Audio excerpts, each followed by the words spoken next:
भक्तों, आप सभी को हाथ जोड़कर नमस्कार। यदि आप हमारे चैनल पर नए हैं तो हमारे चैनल को सब्सक्राइब करें, वीडियो को लाइक करें और कमेंट में जय श्री राम अवश्य लिखें। भक्तों, ये कहानी है भाग्य के विषय में।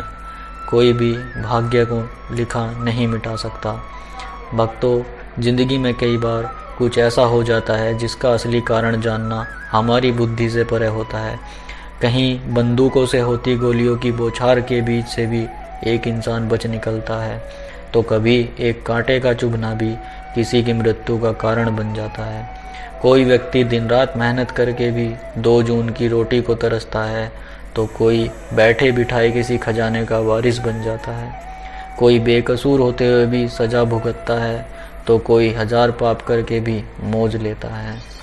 भक्तों, ऐसी तमाम घटनाओं को देखकर कहा जा सकता है कि हमारे जीवन और भाग्य की डोर हमारे हाथ में नहीं है, बल्कि कहीं और ही है। जरूर भाग्य नाम की कोई चीज़ है जो हमारे जीवन को संचालित करती है, पर क्या भाग्यवाद का सिद्धांत सच है?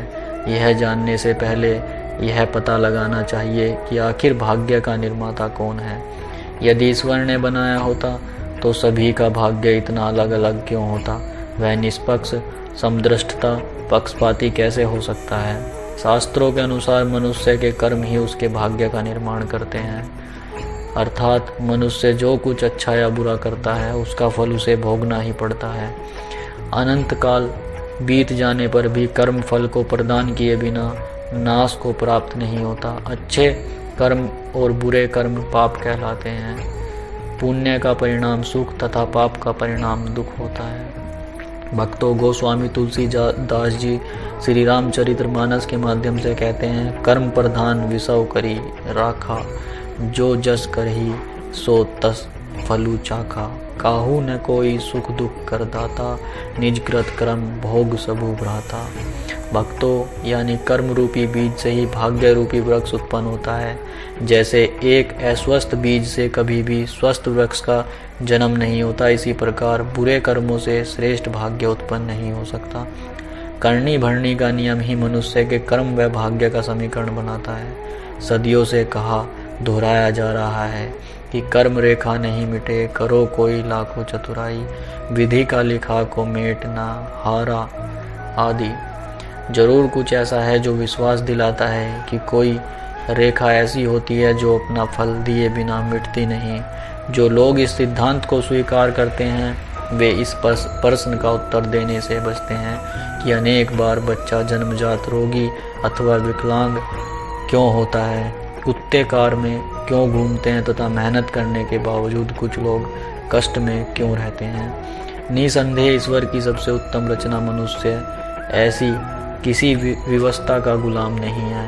अगर परिस्थितियां इंसान को गढ़ती हैं तो वह भी परिस्थितियों को गढ़ने का सामर्थ्य रखता है। महान विद्वान आचार्य पाणिनि का जीवन ऐसे ही संकल्प युक्त पुरुषार्थ का उदाहरण है। वह बचपन में एक कमजोर बुद्धि के बालक थे। पढ़ा हुआ कोई भी पाठ उन्हें याद नहीं रहता था।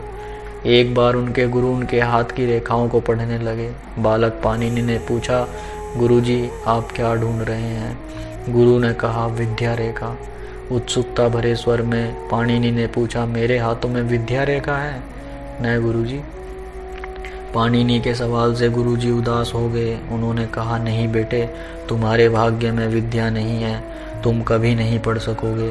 पाणिनि यह सुनकर बहुत विचलित हुए। वह झट से एक छुरी उठा लाए और दृढ़ शब्दों में बोले, मैं अवश्य पढ़ूंगा, अपने हाथ की रेखाओं को बदल डालूंगा। आप मुझे बताइए, विद्या की रेखा कहाँ होती है?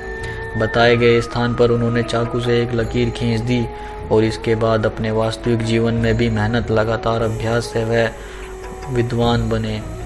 यह सच है कि एक साधारण मनुष्य को पाणिनि जैसे उदाहरण अव्यवहारिक लग सकते हैं। उसका प्रास्त मनोबल एक ऐसे प्रभावशाली सूत्र की तलाश करता है जिसे वह अपने जीवन में लागू कर सके और जिसके आधार पर वह बड़ी आसानी से अपने बिगड़े भाग्य को संवार सके। ऐसे व्यवहारिक और प्रभावी सूत्र को मानव जाति के सामने हमारे महापुरुषों ने उजागर किया है।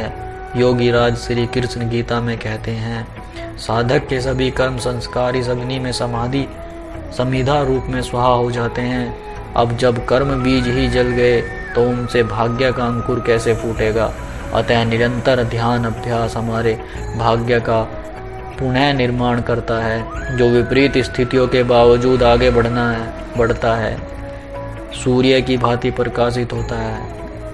आदेश को स्मरण करें जिसमें उसने कहा है, फल की कामना के बिना कर्म करते रहो। भक्तों, यही हमारे भाग्य या हमारे कर्मों पर निर्भर है। भक्तों, यदि हम कर्म करेंगे तो हमारा भाग्य अवश्य बदलेगा। कभी भी भाग्य के भरोसे इंसान को नहीं बैठना चाहिए। भक्तों, इसी के साथ आप सभी को जय श्री कृष्ण, जय श्री श्याम।